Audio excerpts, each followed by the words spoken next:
Europe 1.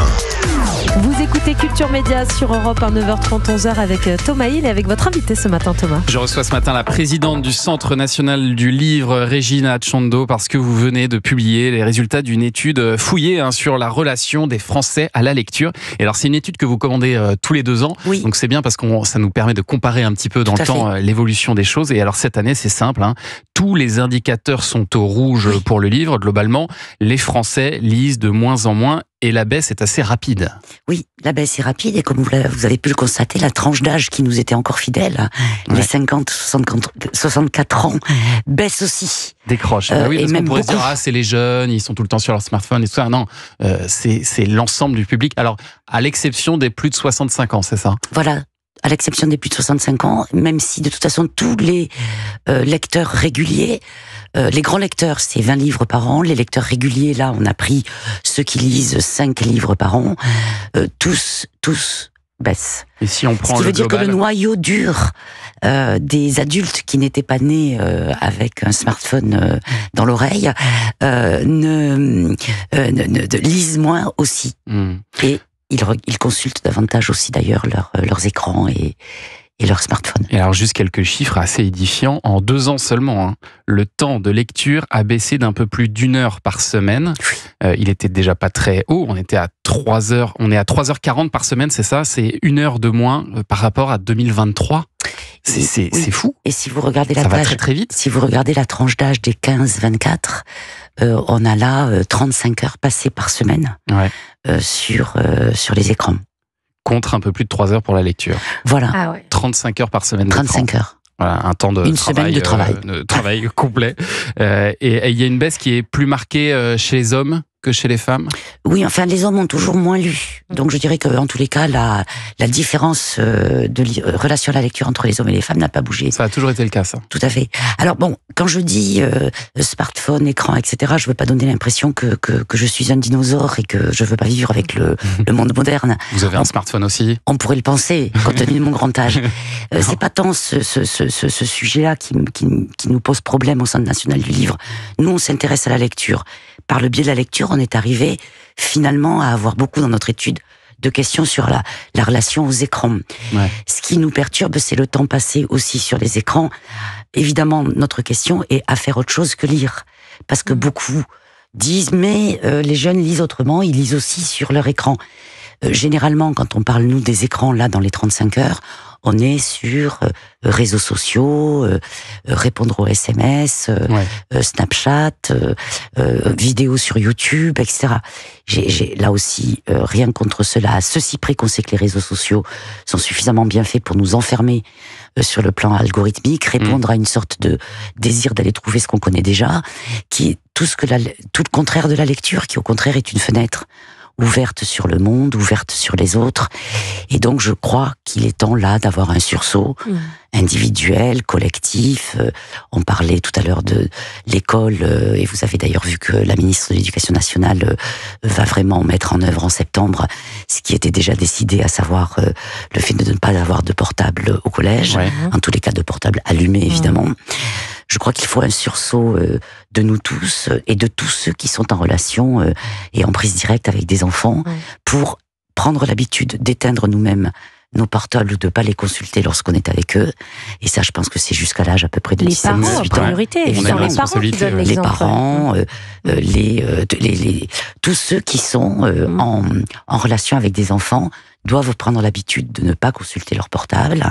Et je pense que les 5 minutes de lecture à voix haute le soir avant de s'endormir, quand on a le temps et qu'on peut le faire, sont un élément tout à fait déclencheur du plaisir de lire. Éteindre son portable, y compris quand on lit d'ailleurs, parce que ça aussi c'est intéressant dans votre étude de constater qu'en fait on lit avec moins d'attention qu'avant. On est en permanence, et moi je le constate tous les jours, on est en permanence sollicité par des notifications sur notre portable qui nous coupent de la lecture. En fait. Évidemment, et donc vous imaginez bien que nous encore, même si vous êtes beaucoup plus jeune que moi, on n'est pas nés une fois de plus avec les écrans dans nos chambres et dans la maison et partout. Mais vous imaginez la question de la concentration qu'offre la lecture et qui fait qu'on a du plaisir précisément parce qu'on se laisse embarquer par l'imaginaire du récit, parce qu'on s'attache au personnage. Et si toutes les 2 secondes, on répond à notre smartphone, il est évident que le plaisir de la lecture aussi est fortement abîmé. Plus d'un quart des lecteurs font autre chose en lisant. Ça concerne même plus de la moitié des 15-24 ans, qui eux, alors vraiment sont complètement dedans et ont vraiment du mal même à regarder, même on le voit, la télévision sans avoir en même temps un autre écran dans la main. Alors un point positif tout de même pour le livre, avec les livres numériques et les livres audio qui progressent. C'est ça l'avenir du livre aujourd'hui ? Écoutez, en tous les cas, je pense que ça peut largement contribuer au fait d'avoir d'abord le plaisir de l'écoute du récit pour ce qui concerne le livre audio, donner envie de lire le livre quand on a eu du plaisir à l'écouter, de la même manière qu'on voit que voir une série ou un film de cinéma crée un rebond des ventes de livres, en particulier chez les jeunes, tout ce qui permet d'avoir envie de lire est une bonne nouvelle. Et le livre audio en est une, et évidemment le livre sur support numérique pour les jeunes générations. Et alors vous, Regina Tchando, vous êtes donc présidente du Centre national du livre qui dépend du ministère de la Culture. Oui. Qu'est-ce que vous préconisez pour essayer de remonter la pente ? Parce que là, comme vous le disiez, on est face à un changement de société.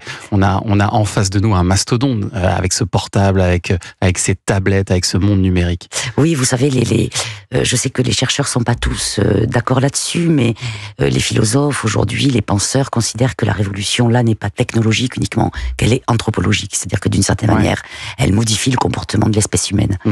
Et alors là-dessus, moi je suis complètement d'accord, mais une fois de plus, je suis pas scientifique, je fais pas de recherche, il faut 20-30 ans pour savoir si c'est exact. Mais du coup, le livre ne peut pas lutter face à ça. Moi je trouve qu'il suffit de regarder autour de nous pour en être conscient, au moins constat clinique. Alors que faire ? Je pense qu'il faut vraiment renouer avec l'idée du livre plaisir. Je pense qu'il faut qu'on soit conscient du fait que pour séduire les jeunes, prenons des petites histoires au début courtes, parce que je crois aussi que l'épaisseur d'un livre aujourd'hui peut faire peur compte tenu justement du rapport au temps qui s'est raccourci beaucoup. La fragmentation de l'attention, on l'a dit, tout s'est raccourci, donc je pense que il faut vraiment essayer d'être attirant avec des livres. Ça veut dire quoi ? Ça veut dire arrêter de leur faire lire La Princesse de Clèves ou Madame Bovary, c'est ça ? En tous les cas, je pense qu'il ne faut pas commencer par ça. Chez des jeunes générations, j'entends. Mais je pense en revanche que toute la polémique sur le manga n'est pas une bonne polémique, parce qu'il vaut mieux qu'un enfant, un adolescent s'endorme avec un manga. Plutôt qu'avec un écran. Plutôt qu'avec TikTok, c'est clair. Donc je crois que tout ce qui est favorable au fait de se décomplexer, de ne pas avoir peur de s'ennuyer, que le livre devienne un ouvrage, un doudou quasi quotidien et un plaisir, est bon.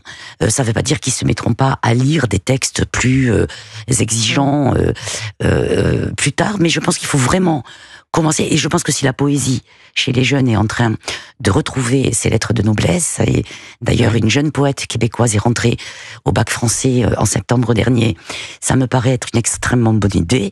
D'abord parce qu'elle est très douée, Hélène Dorion, et aussi parce que je pense que la poésie, la nouvelle, sont une manière de rassurer les jeunes qui ont peur de s'ennuyer avec un livre, d'un plaisir trop solitaire, de les rassurer sur le fait qu'ils peuvent y prendre du plaisir. Et la responsabilité, elle tient beaucoup, comme vous le disiez aussi, aux parents, d'abord en lisant très jeune à nos enfants, et en continuant à le faire le plus longtemps possible, et puis en limitant les smartphones, quoi. Tout à fait.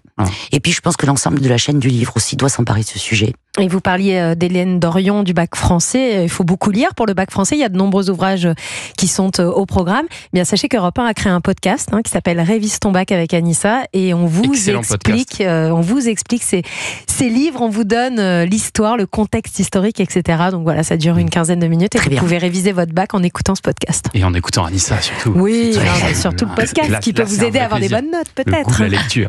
Restez avec nous, Regina Tchando, pour suivre l'actu des médias dans un instant. Oui, le journal des médias de Julien Pichenet arrive dans un instant, et ce matin on va parler d'un dossier très lourd, les droits du foot. Les dirigeants du foot français veulent rompre leur contrat avec le diffuseur de la Ligue 1 DAZN. Alors qu'est-ce que ça va changer pour les supporters de foot ? Quelle est la répercussion de cette affaire sur le foot français ? On va tout vous expliquer dans un instant sur Europe 1. Culture Média. 9h30, 11h sur Europe 1.